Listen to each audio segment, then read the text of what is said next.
Hi hello ನಮಸ್ತೆ ಎಲ್ಲರಿಗೂ info media ಜಗತ್ತು ಚಾನಲಿನ ಮತ್ತೊಂದು ವಿಡಿಯೋಗೆ ಸ್ವಾಗತ ಸುಸ್ವಾಗತ. ಸ್ನೇಹಿತರೆ, ಎಲ್ಲರೂ ಹೇಗಿದ್ದೀರಾ? ಎಲ್ಲರೂ ಚೆನ್ನಾಗಿದ್ದೀರಾ ಅಂದ್ಕೊಂಡಿದ್ದೀನಿ. ನಾನು ಕೂಡ ತುಂಬಾ ಚೆನ್ನಾಗಿದ್ದೀನಿ. ಎಲ್ಲರೂ ಚೆನ್ನಾಗಿದ್ದೀರಾ ಅಂದ್ಕೊಂಡು ಭಾವಿಸ್ಕೊಂಡು ಇವತ್ತಿನ ಒಂದು ವಿಡಿಯೋನ ಶುರು ಮಾಡಿಬಿಡೋಣ. ಇವತ್ತಿನ ಒಂದು ವಿಡಿಯೋದಲ್ಲಿ ಮಕರ ರಾಶಿಯವರಿಗೆ ಸ್ನೇಹಿತರೆ, ಹುಣ್ಣಿಮೆಯ ದಿನದಿಂದ ಏನೆಲ್ಲ ಅದೃಷ್ಟದ ಫಲಗಳನ್ನು ಗಳಿಸಲಿದ್ದೀರಿ, ಯಾವುದರ ಬಗ್ಗೆ ಮುನ್ನೆಚ್ಚರಿಕೆಗಳನ್ನು ತೆಗೆದುಕೊಳ್ಬೇಕು ಅನ್ನೋದನ್ನ ತಿಳಿಸ್ಕೊಡ್ತೀನಿ. ಮಾರ್ಚ್ 3ನೇ ತಾರೀಕು ಹೋಳಿ ಹುಣ್ಣಿಮೆಯ ಜೊತೆಗೆ ಚಂದ್ರಗ್ರಹಣ ಕೂಡ ಇದೆ. ವರ್ಷದ ಮೊದಲ ಚಂದ್ರಗ್ರಹಣ ಸಂಭವಿಸಲಿದ್ದು ಭಾರತದಲ್ಲಿ ಗೋಚರಿಸಲಿದೆ ಸ್ನೇಹಿತರೆ.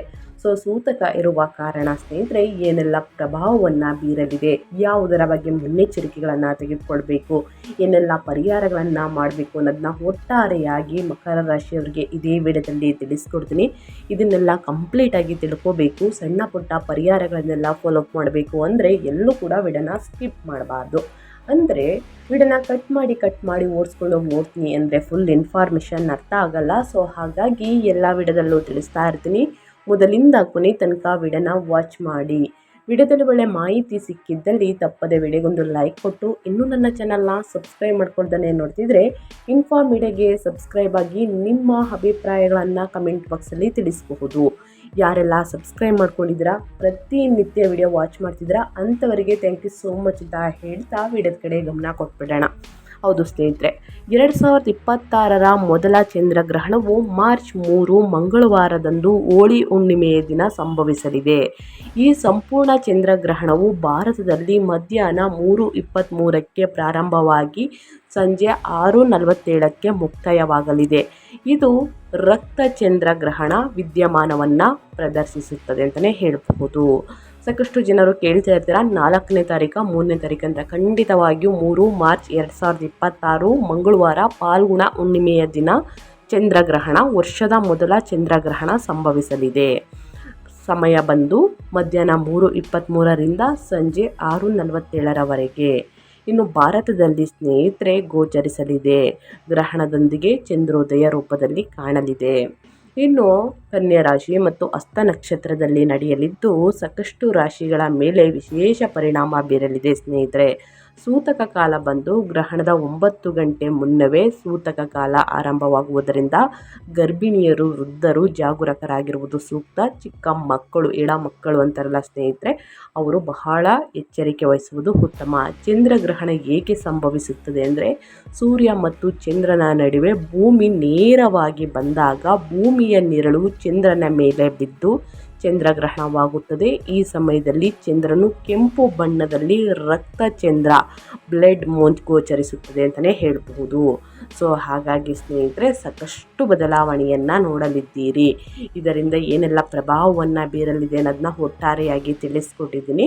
ಇನ್ನು ಅದೇ ರೀತಿ ಸ್ನೇಹಿತರೆ ಮಕರ ರಾಶಿಯವರಿಗೆ ಏನೆಲ್ಲ ಪ್ರಭಾವ ಬೀರಲಿದೆ ಅಂದರೆ, ನಿಮ್ಮ ವ್ಯಾಪಾರದಲ್ಲಿ, ವ್ಯವಹಾರದಲ್ಲಿ, ಹಣಕಾಸಿನಲ್ಲಿ, ವೃತ್ತಿ ಜೀವನದಲ್ಲಿ, ಉದ್ಯೋಗದಲ್ಲಿ ಏನೆಲ್ಲ ಬದಲಾವಣೆಯನ್ನು ಬೀರಲಿದೆ, ಯಾವುದರ ಬಗ್ಗೆ ಮುನ್ನೆಚ್ಚರಿಕೆಗಳನ್ನು ತೆಗೆದುಕೊಳ್ಬೇಕು ಅನ್ನೋದನ್ನ ಕಂಪ್ಲೀಟಾಗಿ ತಿಳಿಸ್ಕೊಡ್ತಾ ಹೋಗ್ತೀನಿ. ಹಾಗಾಗಿ ಮೊದಲೇ ಹೇಳಿರುವ ಹಾಗೆ ಎಲ್ಲೂ ಕೂಡ ವಿಡಿಯೋನ ಸ್ಕಿಪ್ ಮಾಡ್ದೇ ಕೊನೆಯ ತನಕ ವಾಚ್ ಮಾಡಿ. ವಿಡಿಯೋಗೆ ಲೈಕ್ ಕೊಡಿ. ಇನ್ನೂ ಕಮೆಂಟ್ ಮಾಡಿಲ್ಲ ಅಂದರೆ ದಯವಿಟ್ಟು ನಿಮ್ಮ ಅಭಿಪ್ರಾಯವನ್ನು ಕಮೆಂಟ್ ಬಾಕ್ಸಲ್ಲಿ ತಿಳಿಸಬಹುದು. ಈ ಅದೃಷ್ಟ ರಾಶಿ ನಿಮ್ಮ ಕುಟುಂಬದಲ್ಲಿ ಮತ್ತು ನಿಮ್ಮ ಸ್ನೇಹಿತರಲ್ಲಿದ್ದರೆ ತಪ್ಪದೆ ಅವ್ರಿಗೂ ಕೂಡ ವಿಡಿಯೋವನ್ನು ಶೇರ್ ಮಾಡಿ. ನಿಮ್ಮ ಕಡೆಯಿಂದ ಅದೃಷ್ಟ ಭವಿಷ್ಯವನ್ನು ಅವರು ಕೂಡ ತಿಳ್ಕೊಂಡಂಗಾಗುತ್ತೆ. ಒಟ್ಟಾರೆಯಾಗಿ ಹೇಳಬೇಕು ಅಂತಂದರೆ ಮಾರ್ಚ್ 3ರಿಂದ ವೈಯಕ್ತಿಕ ಪ್ರಭಾವ ಮತ್ತು ಆರ್ಥಿಕ ಏರಿಳಿತಗಳನ್ನು ನೋಡಲಿದ್ದೀರಿ. ಅದ್ಭುತ ಆರಂಭದೊಂದಿಗೆ ಬರಲಿದೆ. ತಿಂಗಳ ಮೊದಲ ದಿನದಿಂದಲೇ ಸ್ನೇಹಿತರೆ ಮಂಗಳನು ನಿಮ್ಮ ರಾಶಿಯಲ್ಲಿ ಉಚ್ಚನಾಗಿರುವುದರಿಂದ 1ನೇ ಮನೆ, ನೀವು ಆಧ್ಯಾತ್ಮಾಸಕ್ತಿ ಮತ್ತು ಆತ್ಮವಿಶ್ವಾಸವನ್ನು ಹೊಂದಿರುತ್ತೀರಿ. ಕೆಲಸದ ಸ್ಥಳದಲ್ಲಿ ಅಥವಾ ವೈಯಕ್ತಿಕ ಜೀವನದಲ್ಲಿ ನಾಯಕನಾಗಿ ಹೊರಹೊಮ್ಮಲಿದ್ದೀರಿ. ತಿಂಗಳು ಮುಂದುವರಿಯುತ್ತಿದ್ದಂತೆ ನಿಮ್ಮ ಗಮನವು ಸಂಪೂರ್ಣವಾಗಿ ದ್ವಿತೀಯ ಭಾವದ ಕುಂಭರಾಶಿಯ ಕಡೆಗೆ ತಿರುಗಲಿದೆ. ಇಲ್ಲಿ ಅನೇಕ ಗ್ರಹಗಳ ಸಮಾಗಮವಾಗುತ್ತಿರುವುದರಿಂದ ಆರ್ಥಿಕ ಪರಿಸ್ಥಿತಿಯಲ್ಲಿ ದೊಡ್ಡ ಮಟ್ಟದ ಬದಲಾವಣೆಗಳು ಆಗಲಿವೆ ಸ್ನೇಹಿತರೆ. ಹಣದ ಹರಿವು ಹೆಚ್ಚಿದ್ದರೂ ಕೂಡ ಕುಟುಂಬದ ವಿಷಯಗಳು ಮತ್ತು ಖರ್ಚುಗಳು ನಿಮ್ಮ ತಾಳ್ಮೆಯನ್ನು ಪರೀಕ್ಷಿಸಬಹುದು. ನಿಮ್ಮ ಮಾತು ಮತ್ತು ಕೋಪದ ಮೇಲೆ ನಿಯಂತ್ರಣವಿರಲಿ ಮಕರ ರಾಶಿಯವರು. ಸೊ ಹಾಗಾಗಿ ಅತಿಯಾದ ಕೋಪವನ್ನು ಕಡಿಮೆ ಮಾಡ್ಕೊಳ್ಳಿ.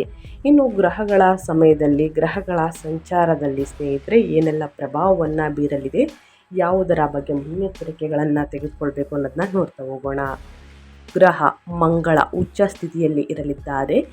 ಸಂಚಾರದ ಸ್ಥಾನ 1ನೇ ಮನೆಯ ನಂತರ 2ನೇ ಮನೆಗೆ ಸ್ಥಳಾಂತರಗೊಂಡು ಯಾವ ರೀತಿ ಪ್ರಭಾವವನ್ನು ಬೀರಲಿದೆ ಅಂದರೆ ಅಧಿಕ ಚೈತನ್ಯ, ವರ್ಚಸ್ಸು ಮತ್ತು ಹಠಾತ್ ಕೋಪ ಹೆಚ್ಚಿಸಲಿದೆ. ಇನ್ನು ನಿಮ್ಮ ರಾಶಿಯ ಅಧಿಪತಿ ಶನಿ 3ನೇ ಮನೆಯಲ್ಲಿ ಮೀನದಲ್ಲಿ ಧೈರ್ಯ, ಹೊಸ ಉಪಕ್ರಮ ಮತ್ತು ಕಿರು ಪ್ರಯಾಣ.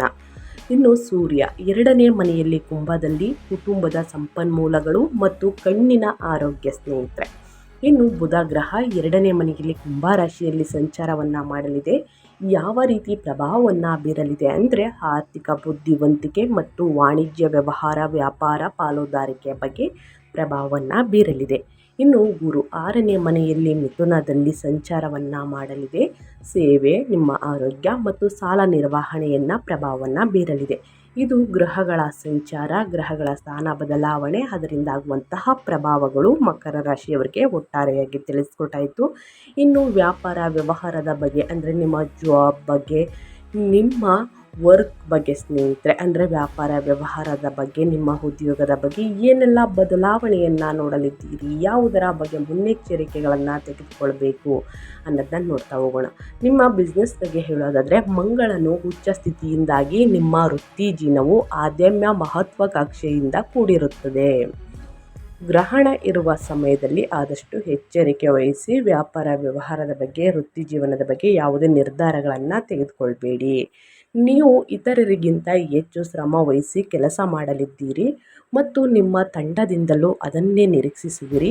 ಸ್ವತಂತ್ರ ವೃತ್ತಿಪರರು, ಎಂಜಿನಿಯರ್ಗಳು ಮತ್ತು ಶ್ರೇಯಾಸ್ತಿ ಅಭಿವೃದ್ಧಿ ರಂಗದಲ್ಲಿ ಇರುವವರಿಗೆ ಇದು ಅತ್ಯುತ್ತಮ ಸಮಯ.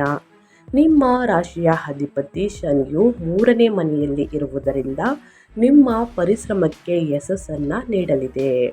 6ನೇ ಮನೆಯಲ್ಲಿರುವ ಗುರುವು ಸಮಸ್ಯೆಗಳನ್ನು ಬಗೆಹರಿಸಲು ಸಹಾಯವನ್ನು ಮಾಡುತ್ತದೆ.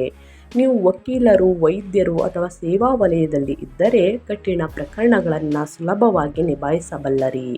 ಆದರೆ ಕೆಲಸದ ಸ್ಥಳದಲ್ಲಿ ಸಣ್ಣ ಪುಟ್ಟ ಸಂಘರ್ಷಗಳಾಗದಂತೆ ನೋಡಿಕೊಳ್ಳಿ. ನಿಮ್ಮ ನೇರ ಮಾತುಗಾರಿಕೆಯು ಕೂಡ ಮಂಗಳನ ಪ್ರಭಾವ ಇತರರಿಗೆ ಅಹಂಕಾರದಂತೆ ಕಾಣಬಹುದು. ಆದ್ದರಿಂದ ರಾಜತಾಂತ್ರಿಕ ಸಂವಹನ ಬಹಳ ಮುಖ್ಯ ಸ್ನೇಹಿತರೆ ನಿಮಗೆ. ಇನ್ನು ಅದೇ ರೀತಿ ನಿಮ್ಮ ಫ್ಯಾಮಿಲಿ ಬಗ್ಗೆ ಹೇಳೋದಾದರೆ, ಕುಟುಂಬ ಮತ್ತು ಸಂಬಂಧಗಳ ಬಗ್ಗೆ ಹೇಳೋದಾದರೆ, ಮದುವೆ ಯೋಗ ಇದೆಯಾ, ಸಂತಾನ ಬಗ್ಗೆ ಇದೆಯಾ ಮೇಡಮ್ ತಿಳಿಸ್ಕೊಡಿ ಅಂತ ಕೇಳ್ತಾ ಇದ್ದೀರಾ, ತಿಳಿಸ್ಕೊಡ್ತಾ ಹೋಗ್ತೀನಿ. ಕೌಟುಂಬಿಕ ಜೀವನವು ಬಹಳ ತೀವ್ರವಾಗಿರಲಿದೆ. ಕುಟುಂಬವನ್ನು ಸೂಚಿಸುತ್ತದೆ. ಇಲ್ಲಿ ಅನೇಕ ಗ್ರಹಗಳು ಇರುವುದರಿಂದ ಮನೆಯಲ್ಲಿ ಸದಾ ಚಟುವಟಿಕೆಗಳು ನಡೆಯುತ್ತಿರುತ್ತವೆ. ಹಣಕಾಸಿನಲ್ಲಿ ವಿಷಯಕ್ಕೆ ಸಂಬಂಧಿಸಿದಂತೆ ಕುಟುಂಬ ಸದಸ್ಯರ ನಡುವೆ ಗಂಭೀರ ಚರ್ಚೆಗಳು ನಡೆಯಬಹುದು. ಸೂರ್ಯ ಮತ್ತು ರಾಹುವಿನಿಂದಾಗಿ ಸಾಮರಸ್ಯಕ್ಕೆ ಸ್ವಲ್ಪ ಧಕ್ಕೆಯಾಗಬಹುದು. ಆದ್ದರಿಂದ ಮಾತನಾಡುವಾಗ ಸಂಯಮವಿರಲಿ ಸ್ನೇಹಿತರೆ. ದಾಂಪತ್ಯದಲ್ಲಿ 1ನೇ ಮನೆಯಲ್ಲಿ ಉಚ್ಚ ಮಂಗಳನು 7ನೇ ಮನೆಯ ಮೇಲೆ ದೃಷ್ಟಿ ಬೀರುತ್ತಾನೆ. ಇದು ಮಾಂಗಲಿಕ ರೀತಿಯ ಪ್ರಭಾವ ಬೀರುವುದರಿಂದ ಸಂಗಾತಿಯ ಮೇಲೆ ಅಧಿಕಾರ ಚಲಾಯಿಸುವ ಹಂಬಲ ಹೆಚ್ಚಾಗಬಹುದು. ಅವರ ಮೇಲೆ ರೇಗುವುದು, ಕೋಪ ಮಾಡಿಕೊಳ್ಳುವುದು, ಕಿರುಚುವುದು ಈ ರೀತಿ ನಿಮ್ಮಲ್ಲಿ ಕಾಡಬಹುದು. ನೀವು ಅವರನ್ನು ರಕ್ಷಿಸುವ ಉದ್ದೇಶ ಹೊಂದಿದ್ದರೂ ಕೂಡ ಅವರಿಗೆ ಅದು ಕಿರಿಕಿರಿ ಉಂಟಾಗಬಹುದು. ಅವರ ಕಡೆ ತಪ್ಪಾಗ್ತಾ ಇರುತ್ತೆ. ಅದನ್ನು ತಿದ್ದು ಹೇಳುವುದಕ್ಕೆ ಸ್ನೇಹಿತರೆ ನೀವು ಜೋರು ಮಾತನ್ನು ಮಾತನಾಡಲಿದ್ದೀರಿ. ಇದು ಅವರಿಗೆ ಕಿರಿಕಿರಿ ಅನಿಸಬಹುದು. ಮನೆಯಲ್ಲಿ ಶಾಂತಿ ಕಾಪಾಡಲು ನಿಮ್ಮ ಬಾಸಿ ವರ್ತನೆಯನ್ನು ಕಡಿಮೆ ಮಾಡಿಕೊಳ್ಳಿ ಸ್ನೇಹಿತರೆ. ಮದುವೆ ಯೋಗ ಇದೆಯಾ ಅಂತಂದರೆ ಖಂಡಿತವಾಗಿಯೂ ಮಕರ ರಾಶಿಯವರಿಗೆ ಮದುವೆ ಯೋಗ ಇದೆ. ನಮ್ಮ ಜೋಡಿಗಳಿಗೆ ಸಂತಾನ ಬಗ್ಗೆ ಕೂಡ ಇದೆ ಸ್ನೇಹಿತರೆ. ಒಟ್ಟಾರೆಯಾಗಿ ಹೇಳಬೇಕು ಅಂದರೆ ಮಿಶ್ರ ಫಲಿತಾಂಶವನ್ನು ನೋಡಲಿದ್ದೀರಿ. ಆದಷ್ಟು ತಾಳ್ಮೆಯನ್ನು ಕಾಪಾಡಿಕೊಳ್ಳುವುದು ಉತ್ತಮ. ಕೋಪವನ್ನು ನಿಯಂತ್ರಿಸುವುದು ಉತ್ತಮ. ಸಣ್ಣ ಪುಟ್ಟ ಮನಸ್ತಾಪಗಳು ಬಂದಿದ್ದಲ್ಲಿ ಅಲ್ಲೇ ಬಗೆಹರಿಸ್ಕೊಳ್ಳಿ, ಉತ್ತಮವಾಗಿರಲಿದೆ. ಇನ್ನು ಅದೇ ರೀತಿ ನಿಮ್ಮ ಹಣಕಾಸಿನ ಬಗ್ಗೆ ಹೇಳೋದಾದರೆ ಏನೆಲ್ಲ ಬದಲಾವಣೆಯನ್ನು ನೋಡಲಿದ್ದೀರಿ, ಗುರುಬಲದಿಂದ ಏನೆಲ್ಲ ಅದೃಷ್ಟವನ್ನು ನೋಡಲಿದ್ದೀರಿ ಅಂದರೆ ಮಾರ್ಚ್ 3ರಿಂದ ಪ್ರಮುಖ ಆರ್ಥಿಕ ತಿಂಗಳು ಅಂತಲೇ ಹೇಳಬಹುದು. ದ್ವಿತೀಯ ಭಾವದಲ್ಲಿ ಕುಂಭ ರಾಶಿಯಲ್ಲಿ ಬುಧ, ಶುಕ್ರ, ಸೂರ್ಯ ಮತ್ತು ರಾಹು ಗ್ರಹಗಳು ಸೇರಿವೆ. ಇದು ಧನಯೋಗವನ್ನು ನಿರ್ಮಿಸುತ್ತಿದ್ದು ಕುಟುಂಬದ ವ್ಯವಹಾರ ಅಥವಾ ವ್ಯಾಪಾರದಿಂದ ಹಠಾತ್ ಹಣದ ಅರಿವನ್ನು ತರುತ್ತದೆ. ಅನಿರೀಕ್ಷಿತ ಮೂಲಗಳಿಂದಲೂ ಆದಾಯ ಬರಬಹುದು. ಅತಿಯಾಗುವ ಸೂರ್ಯ ಮತ್ತು ರಾಹುವಿನ ಪ್ರಭಾವದಿಂದ ಖರ್ಚುಗಳು ಅಷ್ಟೇ ಹೆಚ್ಚಾಗಲಿವೆ. ಕುಟುಂಬದ ಅಗತ್ಯತೆಗಳು, ಅಲ್ಲಿನ ಚಿಕಿತ್ಸೆ, ಹೊಟ್ಟೆಯ ನೋವು ಅಥವಾ ಜೀವನ ಶೈಲಿಯ ಸುಧಾರಣೆಗಾಗಿ ಹಣ ವ್ಯಯಿಸಲಿದ್ದೀರಿ ಸ್ನೇಹಿತರೆ. ಅಲ್ಲಿನ ಚಿಕಿತ್ಸೆಗೆ, ಹೊಟ್ಟೆಗೆ ಪಟ್ಟಂತಹ ಸಮಸ್ಯೆಗೆ ಅತಿ ಹೆಚ್ಚಾಗಿ ಖರ್ಚನ್ನು ಮಾಡಲಿದ್ದೀರಿ. ಸೊ ಹಾಗಾಗಿ ಸ್ನೇಹಿತರೆ, ನಿಮ್ಮ ಆರೋಗ್ಯದ ಬಗ್ಗೆ ಮುಂದೆ ತಿಳಿಸ್ಕೊಡ್ತಾ ಹೋಗ್ತೀನಿ. ಇನ್ನು ಮಾರ್ಚ್ 3ರ ನಂತರ ಮಂಗಳನು 2ನೇ ಮನೆಗೆ ಬಂದಾಗ ಹಣಕಾಸಿನ ವಿಷಯದಲ್ಲಿ ಯಾವುದೇ ಅವಸರದ ನಿರ್ಧಾರವನ್ನು ತೆಗೆದುಕೊಳ್ಬೇಡಿ. ತಿಂಗಳ ಕೊನೆಯ ವಾರದಲ್ಲಿ ಹೂಡಿಕೆ ಮಾಡುವಾಗ ಬಹಳಷ್ಟು ಜಾಗರೂಕತೆ ವಹಿಸಿ. ಹಣಕಾಸಿನ ವಿಚಾರದಲ್ಲಿ ಯಾರನ್ನೂ ಕೂಡ ಕುರುಡರಾಗಿ ನಂಬೇಡಿ ಸ್ನೇಹಿತರೆ, ಒಳಿತಲ್ಲ. ಇನ್ನು ನಿಮ್ಮ ಹೆಲ್ತ್ ಬಗ್ಗೆ ಹೇಳೋದಾದರೆ, ನಿಮ್ಮ ಆರೋಗ್ಯದಲ್ಲಿ ಏನೆಲ್ಲ ಬದಲಾವಣೆಯನ್ನು ನೋಡಲಿದ್ದೀರಿ, ಯಾವುದರ ಬಗ್ಗೆ ಎಚ್ಚರಿಕೆ ವಹಿಸಬೇಕು ಅಂದರೆ, ಸೂರ್ಯಗ್ರಹಣ ಸ್ನೇಹಿತರೆ, ಚಂದ್ರಗ್ರಹಣ ಮಾರ್ಚ್ 3ನೇ ತಾರೀಕು, ವರ್ಷದ ಮೊದಲ ಚಂದ್ರಗ್ರಹಣ ಮತ್ತು ಹೋಳಿ ಹುಣ್ಣಿಮೆ ಇರುವ ಕಾರಣ ಈ ಎರಡೂ ಪ್ರಭಾವದಿಂದ ಮಂಗಳನು ಲಗ್ನದಲ್ಲಿ ಇರುವುದರಿಂದ ನೀವು ದೈಹಿಕವಾಗಿ ಬಲಿಷ್ಠರಾಗುವಿರಿ.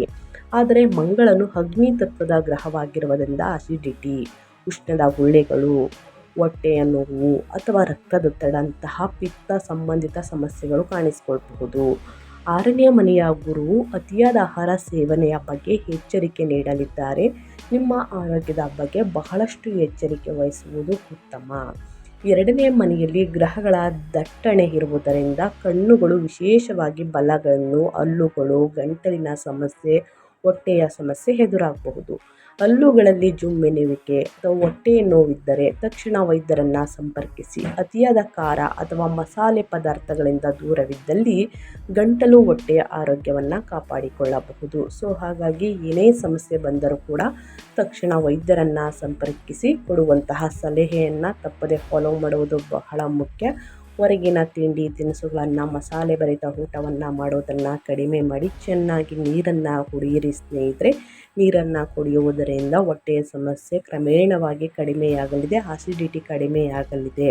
ಸೊ ಹಾಗಾಗಿ ಬಹಳಷ್ಟು ಎಚ್ಚರಿಕೆ ವಹಿಸಿ ಪ್ರತಿದಿನ ಯೋಗ ಧ್ಯಾನವನ್ನು ಮಾಡಿ, ಮೆಡಿಟೇಷನನ್ನು ಮಾಡಿ. ನಿಮ್ಮ ಆರೋಗ್ಯ ನಿಮ್ಮ ಕೈಯಲ್ಲೇ ಇದೆ. ಸೊ ಹಾಗಾಗಿ ಎಚ್ಚರಿಕೆ ವಹಿಸಿ. ಇನ್ನು ಅದೇ ರೀತಿ ವಿದ್ಯಾರ್ಥಿಗಳ ಬಗ್ಗೆ ಹೇಳೋದಾದರೆ, ಮಕರ ರಾಶಿಯ ವಿದ್ಯಾರ್ಥಿಗಳು ಏನೆಲ್ಲ ಫಲಿತಾಂಶವನ್ನು ನೋಡಲಿದ್ದೀರಿ, ಯಾವುದರ ಬಗ್ಗೆ ಎಚ್ಚರಿಕೆ ವಹಿಸಬೇಕು ಅಂದರೆ ಸ್ನೇಹಿತರೆ, ಮಾರ್ಚ್ 3ನೇ ತಾರೀಕು ಚಂದ್ರಗ್ರಹಣ ಮತ್ತು ಹುಣ್ಣಿಮೆ ಇರುವ ಕಾರಣ ಸಾಕಷ್ಟು ಬದಲಾವಣೆಯನ್ನು ಮಕ್ಕಳು ನೋಡಲಿದ್ದೀರಿ. 1ರಿಂದ 9ನೇ ತರಗತಿಯ ಮಕ್ಕಳಿಗೆ ಸ್ನೇಹಿತರೆ ಏಕಾಗ್ರತೆ ಕಡಿಮೆ ಆಗಲಿದೆ, ಒತ್ತಡ ಜಾಸ್ತಿ ಆಗಲಿದೆ. ಇದರಿಂದ ಗಾಬರಿಯಿಂದ, ಭಯದಿಂದ, ನಿರ್ಭಯದಿಂದ ಸ್ನೇಹಿತರೆ ಪರೀಕ್ಷೆಯ ಕೊಠಡಿಯಲ್ಲಿ ಉತ್ತರವನ್ನು ತಪ್ಪು ಮಾಡುವಂತಹ ಚಾನ್ಸಸ್ 80% ಇರಲಿದೆ. ಸೊ ಹಾಗಾಗಿ ಮಕ್ಕಳಿಗೆ ಹನುಮಾನ್ ಚಾಲಿಸವನ್ನು ಹೇಳ್ಕೊಡಿ. ಇದರಿಂದ ಧೈರ್ಯ ಹೆಚ್ಚಾಗಲಿದೆ, ಆಸಕ್ತಿ ಹೆಚ್ಚಾಗಲಿದೆ, ಭಯ, ನಿರ್ಭಯವೆಲ್ಲವೂ ಕಡಿಮೆಯಾಗಲಿದೆ. ವೈದ್ಯಕೀಯ, ಕಾನೂನು ಅಥವಾ ಇಂಜಿನಿಯರಿಂಗ್ ಅಂತಹ ಸ್ಪರ್ಧಾತ್ಮಕ ಪರೀಕ್ಷೆಗಳಿಗೆ ತಯಾರಿಯನ್ನು ನಡೆಸುತ್ತಿರುವಂತಹ ವಿದ್ಯಾರ್ಥಿಗಳಿಗೆ ಈ ತಿಂಗಳು ಅನುಕೂಲಕರವಾಗಿದೆ. ಮಂಗಳ ಮತ್ತು ಗುರುವಿನ ಬಲವು ನಿಮಗೆ ಕಠಿಣ ವಿಷಯಗಳನ್ನು ಅರ್ಥ ಮಾಡಿಕೊಳ್ಳುವ ಶಕ್ತಿ ನೀಡುತ್ತದೆ. ನಿಮ್ಮ ತರ್ಕಬದ್ಧ ಆಲೋಚನೆಗಳು ಚುರುಕಾಗಿರುತ್ತವೆ. ಆದರೆ ಭಾಷಣ, ಸಂವಾದ ಅಥವಾ ಭಾಷಾ ಅಧ್ಯಯನದಲ್ಲಿರುವವರಿಗೆ 2ನೇ ಮನೆಯ ಗ್ರಹಗತಿಗಳು ಸ್ವಲ್ಪ ಗೊಂದಲ ತರಬಹುದು. ಕೆಲವು ಸಮಯದಲ್ಲಿ ಆತ್ಮವಿಶ್ವಾಸದಿಂದ ಮಾತನಾಡಲಿದ್ದೀರಿ. ಇನ್ನು ಕೆಲವು ಸಮಯದಲ್ಲಿ ಆತಂಕ ಎದುರಾಗಬಹುದು. ಶಿಕ್ಷಕರು ಅಥವಾ ಸಹಪಾಠಿಗಳೊಂದಿಗೆ ವಾದ ವಿವಾದಕ್ಕೆ ಇಳಿಯದೆ ನಿಮ್ಮ ಅಧ್ಯಯನದ ಕಡೆ ಗಮನ ಹರಿಸಿ ಸ್ನೇಹಿತರೆ. ಏಕಾಗ್ರತೆ, ಆಸಕ್ತಿ ಹೆಚ್ಚಾಗಲು ಸ್ನೇಹಿತರೆ ಒಂದು ವೇಳಾಪಟ್ಟಿಯನ್ನು ರಚಿಸಿ ಶಾಂತವಾದ ಸ್ಥಳದಲ್ಲಿ ಕೂತು ಅಧ್ಯಯನವನ್ನು ಮಾಡಿ. ನಿಮ್ಮ ಸಹಾಯಕ್ಕೆ ಗುರುಗಳು ಮತ್ತು ನಿಮ್ಮ ತಂದೆ ತಾಯಿ ಇರುವುದರಿಂದ ಸ್ನೇಹಿತರೆ ಅವರ ಸಲಹೆಯನ್ನು ತೆಗೆದುಕೊಳ್ಳಿ, ಒಳಿತಾಗಲಿದೆ. ಸೊ ಹಾಗಾಗಿ ಭಯ, ನಿರ್ಭಯವೆಲ್ಲ ದೂರ ಆಗಲಿ ಸ್ನೇಹಿತರೆ, ಒಳಿತಾಗಲಿ. ಹುಣ್ಣಿಮೆ ದಿನ ಅಥವಾ ಚಂದ್ರಗ್ರಹಣದ ಸಮಯದಲ್ಲಿ ಈ ಪರಿಹಾರವನ್ನು ಮಾಡಬಹುದು, ಅಥವಾ ಸ್ನೇಹಿತರೆ ನಿಮಗೆ ಬಿಡುವಿದ್ದಾಗ ಪರಿಹಾರವನ್ನು ಮಾಡಬಹುದು. ಜ್ಯೋತಿಷ್ಯದ ಪರಿಹಾರ ಶಕ್ತಿಶಾಲಿಯಾದಂಥ ಪರಿಹಾರ. ವೈದಿಕ ಪರಿಹಾರಗಳನ್ನು ಮಾಡುವುದರಿಂದ ನಿಮ್ಮ ಕಷ್ಟಗಳು, ಸಮಸ್ಯೆಗಳು ಕ್ರಮೇಣವಾಗಿ ಕಡಿಮೆಯಾಗಲಿದೆ. ಮದುವೆಯಲ್ಲಿ ಅಡೆತಡೆಗಳು, ನಿಮ್ಮ ಪ್ರೇಮ ಜೀವನದಲ್ಲಿ ತೊಂದರೆಗಳು, ಇನ್ನು ಓದಿನಲ್ಲಿ ಸ್ನೇಹಿತರೆ ಅಡೆತಡೆಗಳು, ಈ ರೀತಿ ಪ್ರಾಬ್ಲಮ್ಗಳು ಎದುರಾದಲ್ಲಿ ನಿಮ್ಮ ಸಮಸ್ಯೆಗಳಿಗೆ ಅನುಗುಣವಾಗಿ ಪರಿಹಾರವನ್ನು ಮಾಡಬಹುದು. ಮಂಗಳನ ಶಕ್ತಿಯನ್ನು ಸದುಪಯೋಗಪಡಿಸಿಕೊಳ್ಳಲು ಧನಸ್ಥಾನದ ಗೊಂದಲಗಳನ್ನು ನಿವಾರಿಸಲು ಮಕರ ರಾಶಿಯವರು ನಾನು ಹೇಳುವಂತಹ ಪರಿಹಾರಗಳನ್ನು ತಪ್ಪದೇ ಮಾಡಬೇಕಾಗುತ್ತದೆ. ಮೊದಲನೇದಾಗಿ ಹನುಮಾನ್ ಆರಾಧನೆ ಅಥವಾ ಹನುಮಾನ್ ಚಾಲಿಸವನ್ನು ಮಾಡುವುದು. ಮಂಗಳನು ನಿಮ್ಮ ರಾಶಿಯಲ್ಲಿ ಇರುವುದರಿಂದ ಮಂಗಳವಾರದಂದು ಹನುಮಂತನಿಗೆ ಪೂಜೆ ಸಲ್ಲಿಸಿ. ಇದು ನಿಮ್ಮ ಶಕ್ತಿಯನ್ನು ಧನಾತ್ಮಕ ಕೆಲಸಗಳಿಗೆ ಬಳಸಲು ಸಹಾಯವನ್ನು ಮಾಡುತ್ತದೆ. ಇನ್ನು ವಾಣಿ ನಿಯಂತ್ರಣ. ಮಾತನಾಡುವ ಮುನ್ನ ಯೋಚಿಸಿ. ಯಾರೊಂದಿಗೇನಾದರೂ ಈ ತಿಂಗಳು ನಿಮ್ಮ ಮಂತ್ರವಾಗಿರಲಿ. ಕುಟುಂಬದೊಂದಿಗೆ ಕಠಿಣ ಮಾತುಗಳನ್ನು ಆಡಬೇಡಿ ಸ್ನೇಹಿತರೆ. ಇನ್ನು ರಾಹು ಶಾಂತಿಗಾಗಿ 2ನೇ ಮನೆಯಲ್ಲಿರುವ ರಾಹುವಿನ ಪ್ರಭಾವವನ್ನು ತಗ್ಗಿಸಲು ದೇವಸ್ಥಾನಕ್ಕೆ ತೆಂಗಿನಕಾಯಿ ಅಥವಾ ಬಾದಾಮಿಯನ್ನು ದಾನ ಮಾಡಿ. ಇದು ಹಣ ಉಳಿಸಲು ಸಹಕಾರಿಯಾಗಲಿದೆ. ಬಡವರಿಗೆ, ನಿರ್ಗತಿಕರಿಗೆ ನಿಮ್ಮ ಕೈಯಲ್ಲಾದಷ್ಟು ಹಣ ಸಹಾಯವನ್ನು ಮಾಡಿ. ಹಣ್ಣು ಹಂಪಲುಗಳನ್ನು ಬಡವರಿಗೆ, ನಿರ್ಗತಿಕರಿಗೆ ವಿತರಿಸಿ ಸ್ನೇಹಿತರೆ, ಒಳಿತಾಗಲಿದೆ. ಇನ್ನು ಆಸ್ಪತ್ರೆಗಳಲ್ಲಿ ರೋಗಿಗಳಿಗೆ ದಾನ ಮಾಡಿ ಸ್ನೇಹಿತರೆ. ಕಂಬಳಿಯನ್ನು ದಾನ ಮಾಡಿ. ಹಣ್ಣು ಹಂಪಲುಗಳು, ಔಷಧಿಗಳನ್ನು ದಾನ ಮಾಡುವುದು.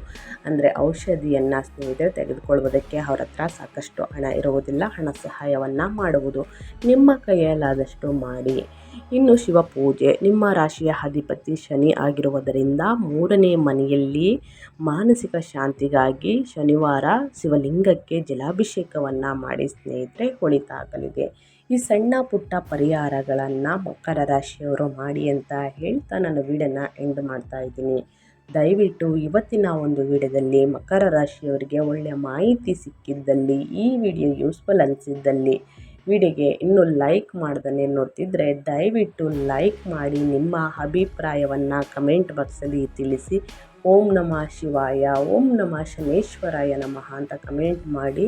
ಶನಿದೇವರ ಅನುಗ್ರಹದಿಂದ, ಶಿವನ ಅನುಗ್ರಹದಿಂದ ನಿಮ್ಮ ಜೀವನದಲ್ಲಿ ಎಷ್ಟೇ ಕಷ್ಟಗಳು, ಸಮಸ್ಯೆಗಳು, ಅಡೆತಡೆಗಳು, ಪ್ರಾಬ್ಲಮ್ಗಳು ಇದ್ದಲ್ಲಿ ಸಂಪೂರ್ಣವಾಗಿ ನಿವಾರಣೆಯಾಗಲಿ ಅಂತ ಕೇಳ್ಕೊತಾ ನಿಮಗೂ ಮತ್ತು ನಿಮ್ಮ ಕುಟುಂಬಕ್ಕೆ ತುಂಬಾ ಒಳ್ಳೆಯದಾಗಲಿ. ಮತ್ತೊಂದು ವಿಡಿಯೋ ಜೊತೆ ಮತ್ತೊಂದು ಹೊಸ ಭವಿಷ್ಯದಲ್ಲಿ ಹೊಸ ಅಪ್ಡೇಟಲ್ಲಿ ಸಿಗ್ತೀನಿ. Thank you for watching.